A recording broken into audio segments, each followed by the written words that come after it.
Sarah Mitchell stood at the edge of the wooden platform, her small leather bag clutched tightly in her trembling hands. The train's whistle echoed across the dusty plains of Montana Territory as black smoke disappeared into the endless. She was alone now, truly alone, for the first time in her 22 years of life. The year was 1884, and Cedar Creek was nothing like the bustling streets of Boston where she had grown up. Wooden buildings lined the single main street there, paint peeling from the harsh sun and winter winds. Cowboys on horseback rode past, tipping their hats politely, but keeping their distance. Women in simple dresses hurried along the wooden sidewalks. Their faces weathered by the frontier life, Sarah had come west to marry Thomas Caldwell, a man she had never met, but who had promised her father a good life through letters.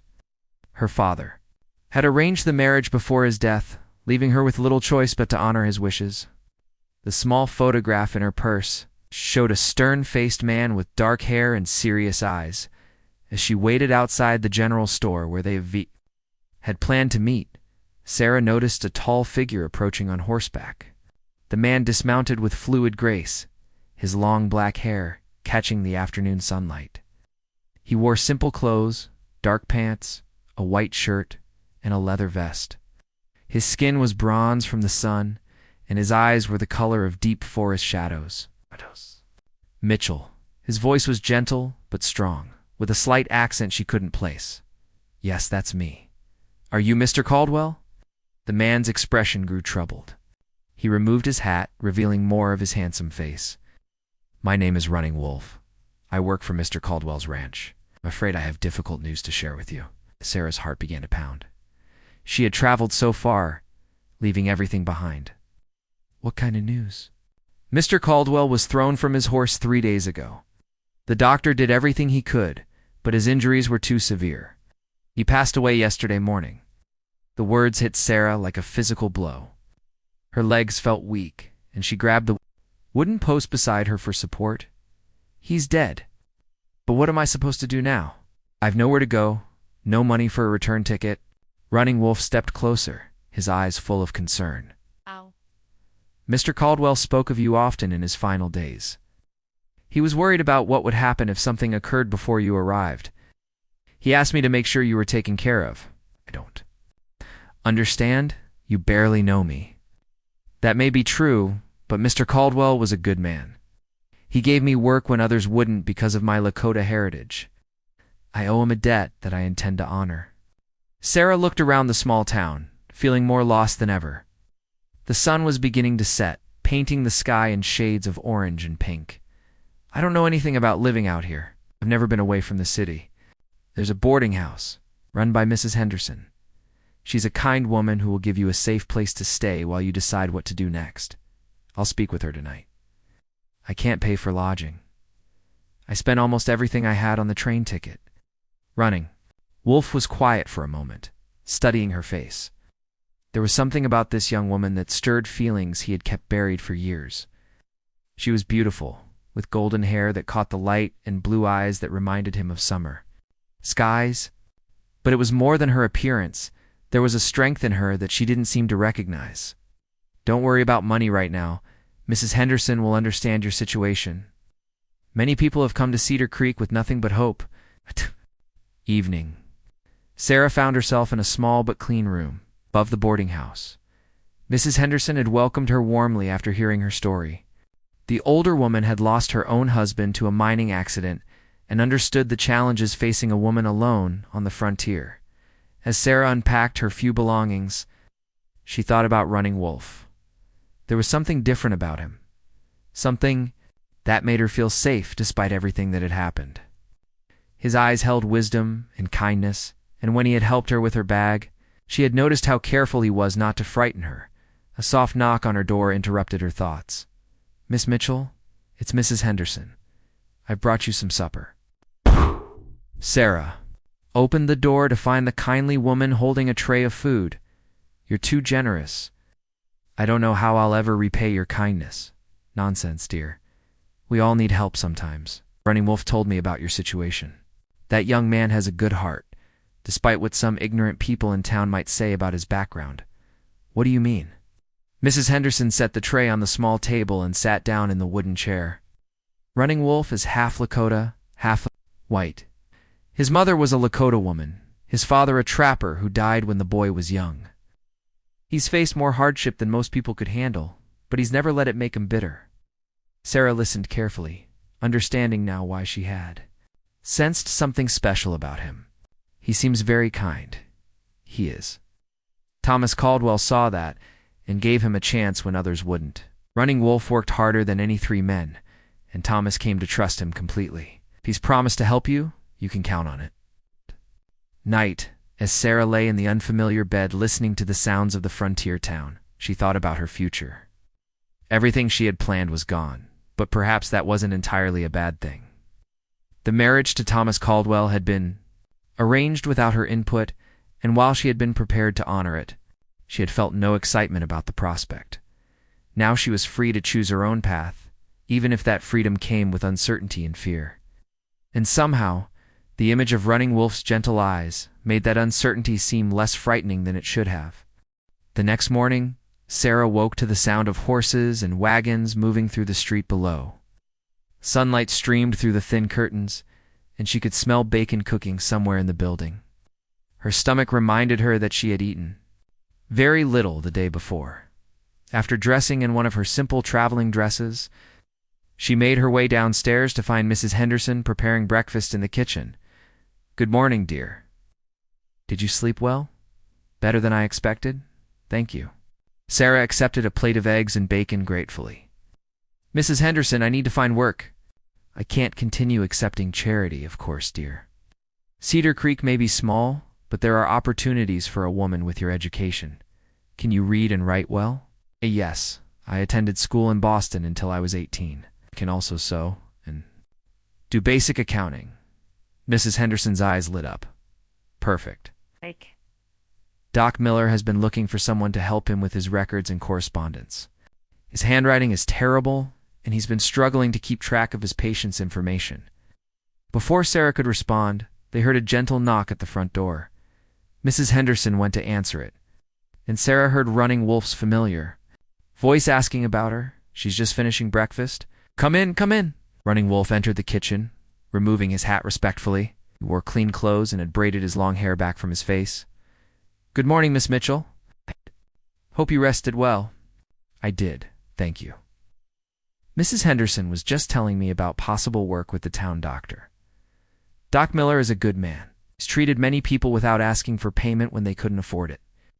Running Wolf sat down at the table when Mrs. Henderson insisted. "I came to see if you might like to visit the Caldwell Ranch today. There are some things Thomas wanted you to have." Sarah felt her cheeks warm. "That's very thoughtful, but I'm not sure it would be appropriate. We weren't even married." Thomas was clear about his wishes. Said if anything happened to him before you arrived, you should have the books he ordered from back east and some other items he thought you might need. Mrs. Henderson nodded approvingly. Thomas was always thinking of others. It would honor his memory if you accepted his gifts.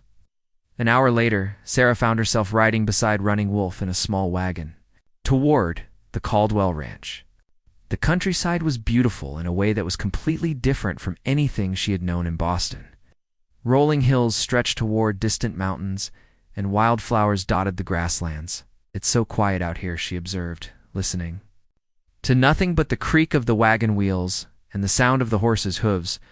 "Do you find it peaceful or frightening?" Running Wolf asked. Sarah considered the question seriously. "Both, I think. In Boston, there was always noise carriages, people talking, street vendors calling out their wares. This silence feels bigger somehow." Running Wolf smiled, and Sarah noticed how his entire face changed when he did. "My mother used to say that the land speaks to those who know how to listen. She taught me to hear the stories in the wind and the wisdom in the quiet." "Moments, your mother was Lakota?" "Yes, she died when I was 15. A fever took many people that winter." His voice was matter of fact, but Sarah could hear the old pain beneath the words. "I'm sorry. My parents died too. My mother when I was 12. My father just last year. It's a lonely feeling." They rode in comfortable silence for a while, both lost in their own memories. Sarah found herself studying Running Wolf's profile when she thought he wasn't looking. There was something about him that drew her, something she had never experienced with any of the young men she had known in Boston. The Caldwell Ranch was larger than Sarah had expected. A two-story house sat surrounded by several outbuildings, and she could see cattle grazing in fenced pastures.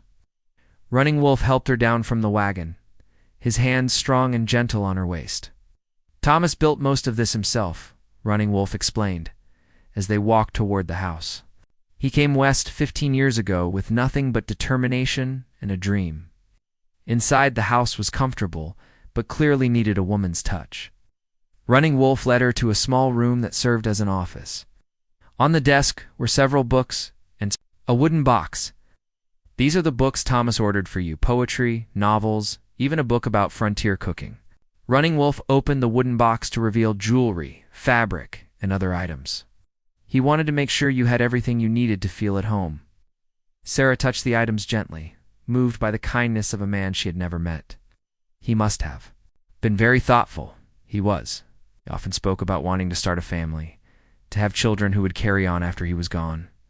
Running Wolf's voice grew quiet. He would have been a good husband to you. Something in his tone made Sarah look at him more closely.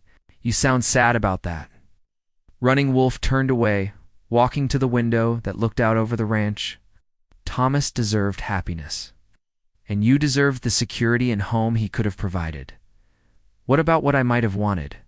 The question surprised Sarah as much as it seemed to surprise him. He turned back to her, his dark eyes intense.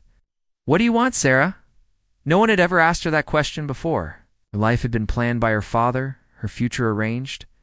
Without her input, now, for the first time, someone was asking what she actually wanted.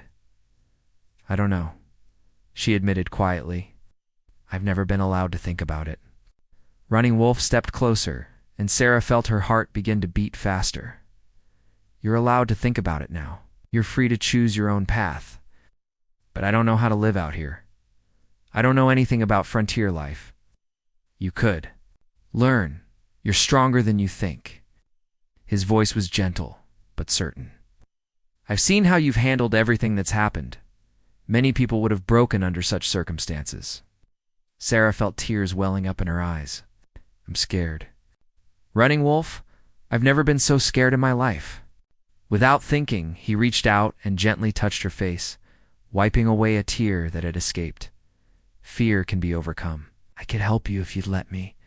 The touch of his hand sent unexpected warmth through Sarah's entire body. She had never felt anything like it before, never experienced such a powerful attraction to another person. Why would you want to help me? You don't really know me. Running Wolf's hand lingered on her cheek for a moment before he stepped back. Perhaps that's something we could change.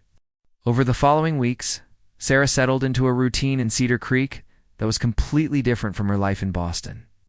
She began working for Doc Miller 3 days a week, organizing his patient records and helping him write letters to medical suppliers in the larger cities. The work was satisfying. She enjoyed feeling useful. Doc Miller was a kind man in his 50s who had come west after losing his wife to consumption. He appreciated Sarah's education and neat handwriting, and he paid her fairly for her work. More importantly, he treated her with respect and never made her feel like a burden on her days off. Sarah often found herself spending time with Running Wolf. He had taken it upon himself to teach her practical skills for frontier life: how to ride a horse properly, how to identify edible plants, how to start a fire efficiently. Each lesson was an excuse for them to spend time together, though neither of them spoke about their growing feelings. Running Wolf was patient with her mistakes and encouraging when she succeeded, when she fell off her horse during her third riding lesson. He was beside her instantly, his face full of concern. Are you hurt? Did you hit your head? Sarah sat up carefully, brushing dirt from her skirts. Only my pride is injured, I think. Pride heals faster than bones, he said with a smile, helping her to her feet. His hands lingered on her arms longer than necessary, and Sarah felt that familiar warmth spread through her. They were standing very close now, and Sarah could see flecks of gold in his dark eyes. She had never noticed how long his eyelashes were, or how his mouth curved slightly upward even when he wasn't smiling. Sarah, he said quietly, and her name sounded different when he spoke it. The moment was interrupted by the sound of approaching horses. 3 men rode up, their faces hard and unfriendly. Sarah recognized one of them as Jake Morrison, a rancher who owned land adjacent to the Caldwell property. Well, if it isn't the half-breed playing with the city girl Morrison, said his voice full of contempt. Running Wolf stepped slightly in front of Sarah, his body tense. Morrison, is there something you need? Just wondering when you're planning to clear out of the Caldwell place? Thomas is dead, and there's no reason for your kind to be hanging around anymore. The ranch belongs to Thomas's cousin in Denver. Now, he's asked me to stay on and manage things until he decides what to do with the property. Morrison spat on the ground. That's a temporary arrangement. I don't think it includes entertaining white women. Sarah felt anger rising in her chest. Mr. Morrison, Running Wolf, has been nothing but respectful and kind to me. Your implications are inappropriate and unwelcome. The rancher's eyes narrowed as he looked at her. You're new here, so maybe you don't understand how things work. Decent white women don't associate with Indians. Then I suppose I'm not a decent white woman, by your standards, Sarah replied coolly. I'll associate with whomever I choose. Running Wolf touched her arm gently, a warning to be careful. These men were dangerous, and he didn't want Sarah to become a target of their hatred. Morrison's face darkened. Be wise to listen to your betters, girl. This territory has ways of dealing with troublemakers. Is that a threat? Sarah asked, her voice steady despite her racing heart, before Morrison could answer. The sound of more horses approaching caught their attention. Doc Miller rode up with Sheriff Henderson, Mrs. Henderson's son, who served as the town's lawman. Afternoon, folks, Sheriff Henderson said calmly, but his hand rested casually on his gun. Everything all right here? Morrison forced a smile, just having a friendly conversation with the new schoolmarm. Miss Mitchell works for me, not the school, Doc Miller corrected. And I'd hate to think anyone was making her feel unwelcome in our town. The tension in the air was thick, but Morrison seemed to realize he was outnumbered. Of course not, Doc. We were just leaving. He looked at Running Wolf with undisguised hatred. Think about what I said, Breed. After the 3 men rode away, Sarah felt her knees go weak. She had never experienced such open hostility before, and the reality of her situation began to sink in. Are you all right? Doc Miller asked, dismounting to check on her. I think so. I just wasn't prepared for such rudeness. Sheriff Henderson shook his head. Morrison's been stirring up trouble ever since he lost that government contract to supply beef to the fort. He's been looking for someone to blame. Running Wolf had been quiet during this exchange, but Sarah could see the tension in his jaw. Sarah, perhaps it would be better if we didn't spend so much time together. I don't want to cause problems for you. The suggestion hit Sarah like a physical blow. Over the past weeks, her time with Running Wolf had become the best part of her days. The thought of losing that connection was unbearable. No, she said firmly. I won't let bullies like Morrison dictate how I live my life. Sarah, you don't understand what you're up against. The prejudice runs deep out here. Doc Miller cleared his throat. Running Wolf, you're a good man, and anyone with sense can see that. But Sarah needs to understand what she might face if she continues to associate with you. That evening, Sarah sat in her room at the boarding house, staring out the window at the darkening sky. Mrs. Henderson knocked and entered with a cup of tea. You look troubled, dear. Mrs. Henderson, can I ask you something personal? Of course. Was it like when you first fell in love with your husband? The older woman smiled, settling into the chair beside the bed. Now, terrifying and wonderful at the same time. Why do you ask? Sarah felt her cheeks burning. I think I'm falling in love with Running Wolf, and I don't know what to do about it.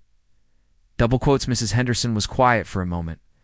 Love doesn't always choose the easy path, Sarah, but it's worth fighting for when it's real. How do I know if it's real? Does he make you want to be a better version of yourself? Do you feel like you can be completely honest with him? When you think about your future, is he in it? Sarah considered these questions, and the answers came easily. Yes to all of those things. Then it sounds like real love to me. The question is, are you brave enough to pursue it despite the obstacles? That night, Sarah made a decision that would change everything. She was done letting fear and other people's prejudices control her life. Tomorrow, she would tell Running Wolf exactly how she felt about him, regardless of the consequences. The next morning, Sarah woke with determination burning in her chest. She dressed carefully in her best blue dress and pinned her hair back in a way that made her feel confident and pretty.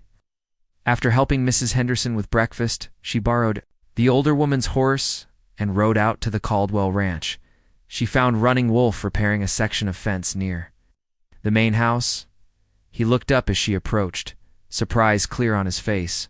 "Sarah, what are you doing here so early?" "I needed to talk to you about something important." She dismounted and walked toward him, her heart pounding but her resolve firm. Running Wolf set down his tools, wiping his hands on a piece of cloth. "If this is about yesterday with Morrison, I meant what I said. It might be better if we know." Sarah interrupted. "It's not better, and I won't accept it." She took a deep breath. "Running Wolf, I need to tell you something, and I need you to listen without interrupting." He nodded, though concern creased his features. "I came to Cedar Creek to marry a stranger because my father arranged it. I was prepared to honor that commitment, but I felt no excitement about it, no joy. I was simply doing what was expected of me." Sarah's voice grew stronger as she continued. "But these past weeks with you have shown me what I was missing. When I'm with you, I feel alive in a way I never have before." Running Wolf started to speak, but she held up her hand. "I'm not finished. I know there will be challenges because of who you are and who I am. I know some people will disapprove and make our lives difficult, but I also know that what I feel for you is real and worth fighting for. Sarah. ... Double quotes, his voice was barely a whisper. "I love you, Running Wolf. I love your kindness, your strength, your patience with my ignorance about frontier life.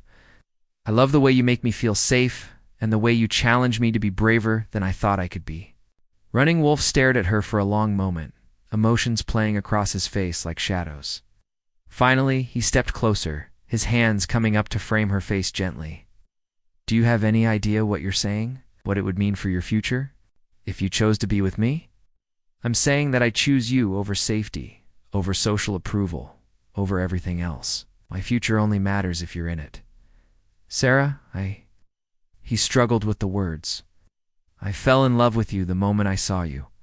Standing on that platform, looking lost and brave at the same time. But I never imagined you could feel the same way about someone like me." "Someone like you? You mean someone honorable and caring and gentle?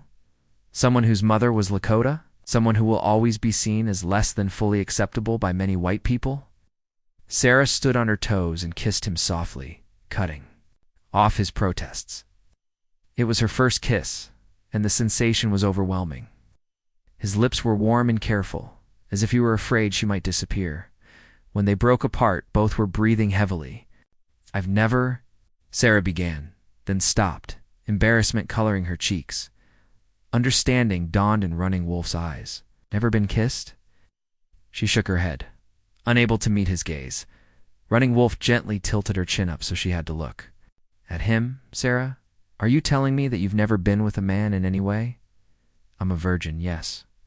The words came out in a rush. "I know that probably seems strange for a woman my age, but my father was very protective, and then the arrangement with Mr. Caldwell meant I was supposed to save myself for marriage." Running Wolf pulled her close, holding her against his chest.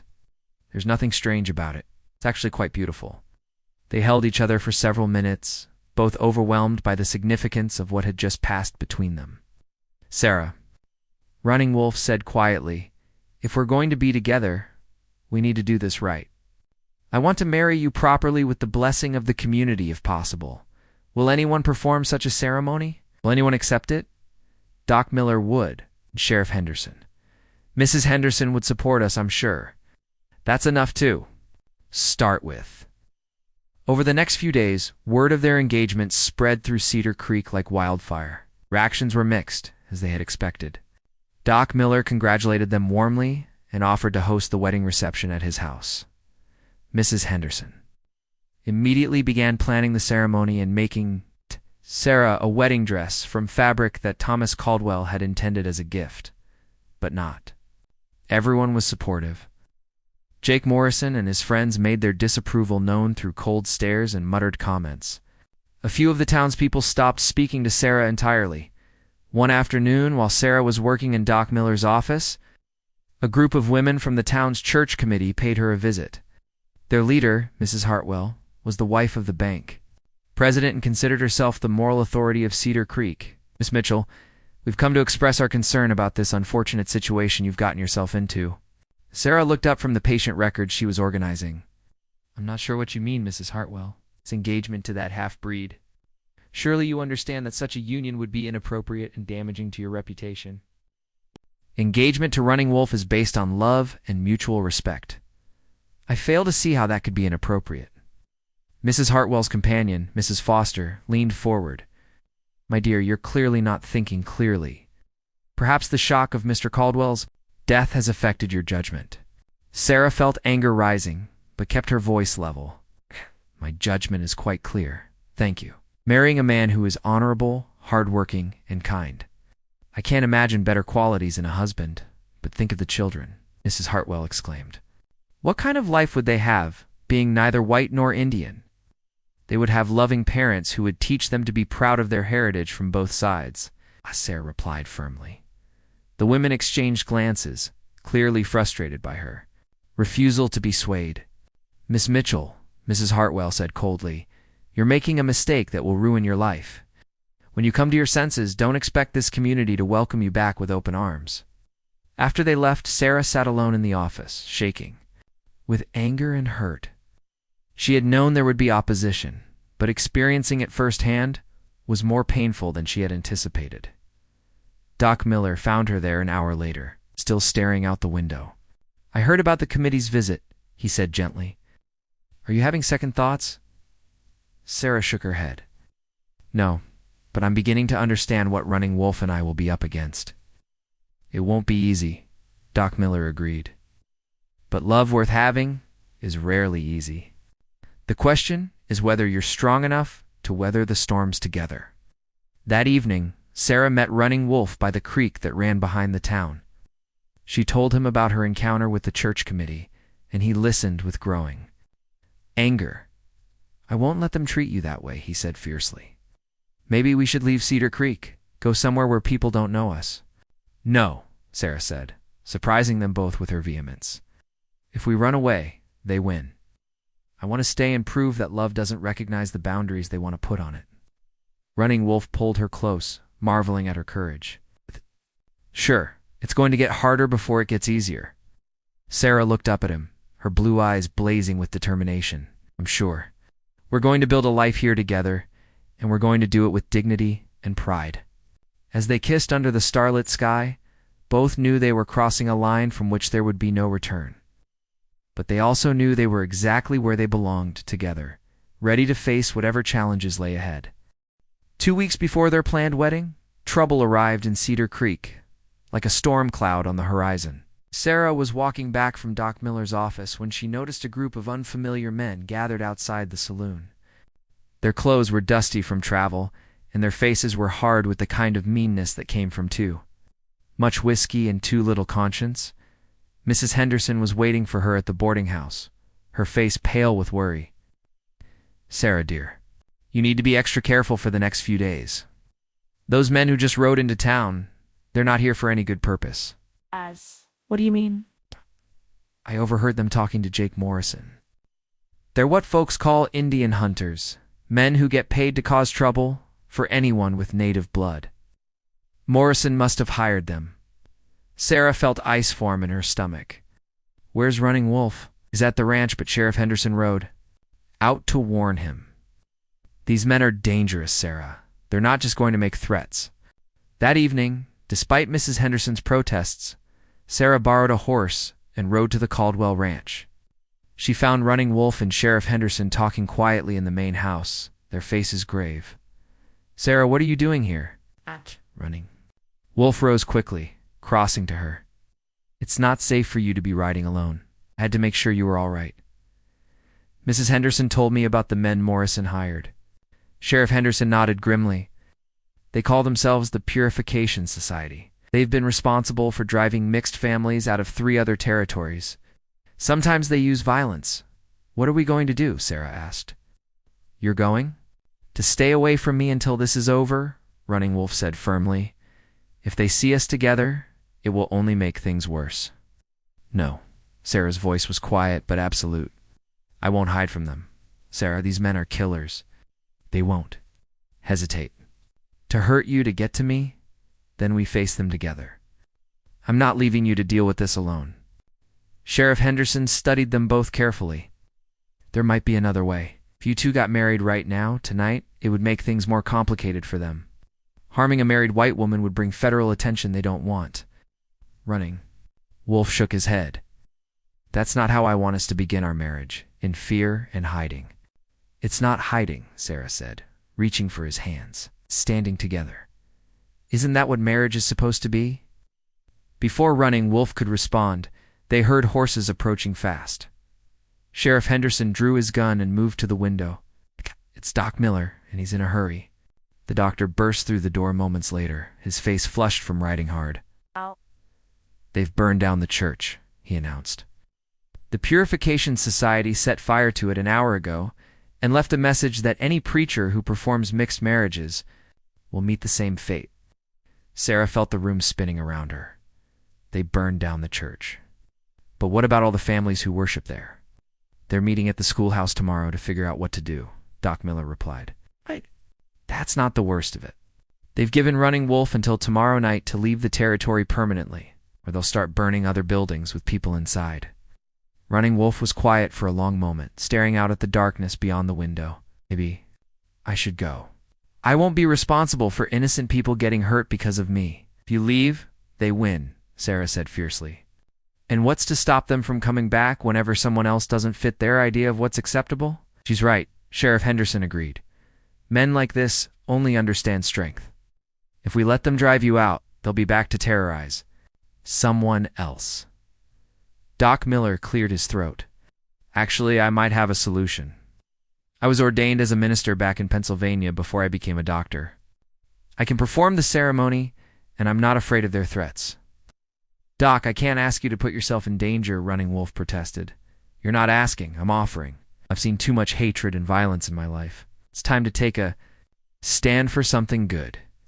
Sarah looked around the room at these 3 men who were willing to risk everything to help her in Running Wolf, when she asked quietly. Now, Doc Miller replied. Tonight, before they can stop us. An hour later. Sarah stood in the main room of the Caldwell Ranch wearing the simple white dress Mrs. Henderson had made for her. Doc Miller had gone to town to gather a few witnesses, Mrs. Henderson, schoolteacher Miss Adams, and the blacksmith Tom Brady. All people who supported the Union, despite the risks. Running Wolf wore his best shirt and pants, and he had braided his hair with leather cord that had belonged to his mother. He looked handsome and nervous and perfectly wonderful. Are you sure about this? Yes, Sarah, as they waited for the others to return. Once we do this, there's no going back. Your life will never be the same.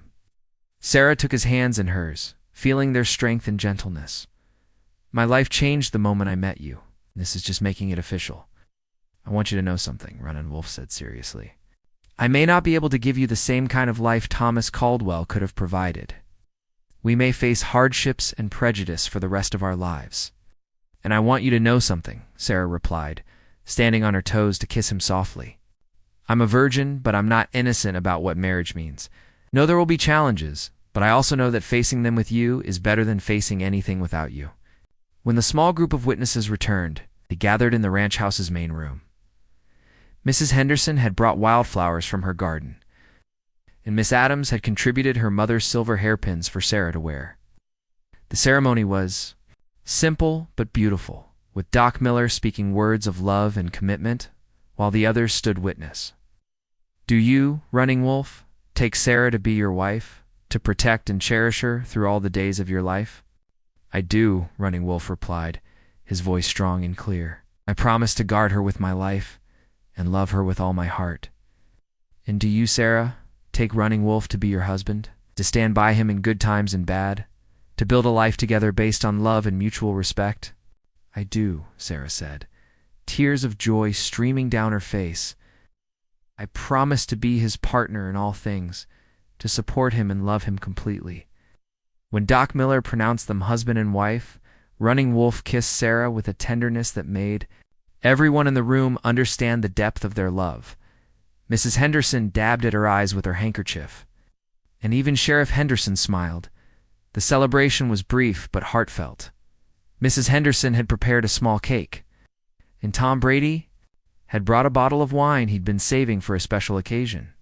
As they toasted the new couple, the weight of what they were all facing seemed to lift for just a moment, but the reality of their situation returned. Quickly, when Sheriff Henderson received word that the Purification Society was planning something for the next day, "They're furious about the marriage," he reported quietly to Running Wolf.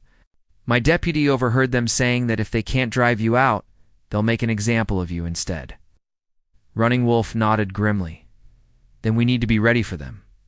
"What do you mean?" Sarah asked, though she feared she already knew. "I mean this ends tomorrow, one way or another? Oh. I won't spend my marriage looking over my shoulder, wondering when they'll strike." Doc Miller stepped forward. "You're not facing this alone. Half the town may disagree with your marriage, but the other half believes in justice. We'll stand with you." That night, Sarah and Running Wolf spent their first night as husband and wife in the ranch house, knowing it might also be their last night of peace for a long time. They sat together on the porch, watching the stars and talking quietly about their hopes for the future. "Are you afraid?" Sarah asked, nestled against his chest. "Terrified," Running Wolf admitted. "Not of dying, but of losing you. You've given me something worth living for." "Then we'll make sure you don't lose me," Sarah said firmly. "We'll fight for our future together, and we'll win because our love is stronger than their hatred." As they prepared for bed, Sarah felt a mixture of nervousness and anticipation. She had never been with a man before, and despite her brave words, she was uncertain about what to expect. Running Wolf seemed to sense her anxiety. He took her hands gently, looking into her eyes with infinite patience and love. "Sarah," he said, "quietly, we have all the time in the world. There's no rush, no pressure. We'll go as slowly as you need." His gentleness and understanding made Sarah love him even more.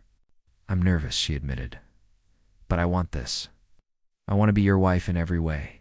And trust me," Running Wolf whispered, kissing her forehead softly. "I'll be gentle. I'll take care of you." As he held her close, Sarah felt the last of her fears melt away. Whatever tomorrow might bring, tonight they were together, married and deeply in love. That was enough to face any storm. Sarah woke at dawn to the gentle sound of Running Wolf moving quietly around the bedroom, trying not to disturb her sleep. Sunlight filtered through the curtains, and she could hear birds singing outside the window. For a moment, she felt perfectly peaceful, wrapped in the warmth of their shared bed and the memory of their tender wedding night. Running Wolf had been everything she could have hoped for in a husband: patient, gentle, and completely devoted to her comfort and happiness. He had taken his time with her, whispering words of love and reassurance until all her nervousness melted away. When they finally came together as husband and wife, it had been beautiful and right in a way that made Sarah understand why people wrote poetry about love. "Good morning, my wife," Running Wolf said softly, noticing she was awake. He sat on the edge of the bed, already dressed for the day ahead. "Good morning, my husband," Sarah replied, savoring the newness of the words. "How long have you been?" "Awake? A few hours. I wanted to check the perimeter of the ranch, make sure our unwelcome visitors hadn't paid us a nighttime visit." The reality of their situation came flooding back, and Sarah sat up quickly. "Did you see anything?" "No, but that doesn't mean they're not planning something for today." Running Wolf reached out to smooth her hair back from her face. "Sarah, I want you to promise me something." "What?" "If things go badly today, I want you to get on a horse and ride to the fort. Don't look back. Don't try to help me. Just go." "I won't promise that," Sarah said immediately. "We're married now. We face things together. This is different. These men won't hesitate to hurt you to get to me. I couldn't live with myself if something happened to you because of me." Sarah cupped his face in her hands, looking directly into his eyes. "And I couldn't live with myself if I ran away and left you to face danger alone. We made vows yesterday, Running Wolf. For better or worse, remember?" Before he could respond, They heard the sound of multiple horses approaching the ranch. Running. Wolf grabbed his rifle from beside the bed and moved to the window. "It's Sheriff Henderson and Doc Miller," he announced. "But they're not alone." Sarah quickly dressed and joined him at the window. Behind the sheriff and doctor rode at least 15 men from the town, the blacksmith, several ranchers who had always been fair to Running Wolf. Even the schoolteacher's father who owned the general store. They all gathered in the ranch yard, and Sheriff Henderson called out, "Running Wolf, Sarah, we need to talk." The couple went outside to meet their visitors, and Sarah was amazed to see the determination on their faces. "What's all this?" Running Wolf asked. Doc Miller stepped forward. "Word spread about your marriage and about the threats from Morrison's hired guns. We've come to tell you that you're not facing this alone." Tom Brady, the blacksmith, spoke up. "These so-called Purification Society men think they can terrorize decent people in our town? Well, they're wrong. We've come to make a stand," added Mr. Adams, the storekeeper. "What they're doing isn't right, and it's time someone told them." "So," Sheriff Henderson nodded. "They're holed up at Morrison's ranch right now, planning their next move. We're going to ride out there and make it clear that their services are no longer wanted in Cedar Creek." Sarah felt tears welling up in her eyes. "You're all willing to risk yourselves for us? We're not just doing this for you, Mrs. Henderson," said, riding up on her horse with several other women from town. "We're doing this because if we let them drive out one family they don't approve of, who's next? Where does it end?" Miss Adams, the schoolteacher, added, "Besides, anyone who can see past their prejudices knows that Running Wolf is a good man. You two deserve the same chance at happiness as any other couple." Running Wolf was clearly moved by this show of support. "I don't know what to say. When I was a boy, I never imagined white people would stand up for someone like me." "You're not someone like you," Doc Miller said firmly. "You're our neighbor, our friend, and now Sarah's husband." "That makes you?" "Family." The group rode together toward Morrison's ranch, and Sarah felt a mixture of pride and fear. These brave people were risking their safety for her and Running Wolf. But she also knew that what they were about to face could turn violent quickly. When they reached Morrison's property, they found the hired guns and Morrison himself gathered. Around the main house, the Purification Society members were clearly surprised by the size of the group confronting them. Sheriff Henderson rode forward, his badge gleaming in the morning sun. "Gentlemen, I'm here to inform you that your services are no longer needed in Cedar Creek. We're giving you 1 hour to pack up and leave the territory." The leader of the hired guns, a scarred man with cold eyes, laughed. "You think this ragtag bunch of shopkeepers scares us? We have a contract with Mr. Morrison." Morrison stepped forward, his face red with anger. "That contract stands. These people need to learn their place." Doc Miller rode up beside the sheriff. "Jake, you've let your prejudices turn you into something ugly. Thomas Caldwell would be ashamed to see what you've become." "Don't you dare speak Thomas's name," Morrison snarled. "He never would have approved of that half-breed marrying a white woman." "Actually," Sarah said, riding forward despite running, "Wolf's attempt to stop her, I think Thomas would have approved. He valued character over ancestry, and he trusted Running Wolf enough to leave him in charge of his ranch." The scarred leader of the hired guns sneered. "Pretty little speech, lady, but it doesn't change anything. We're not leaving until our job is done."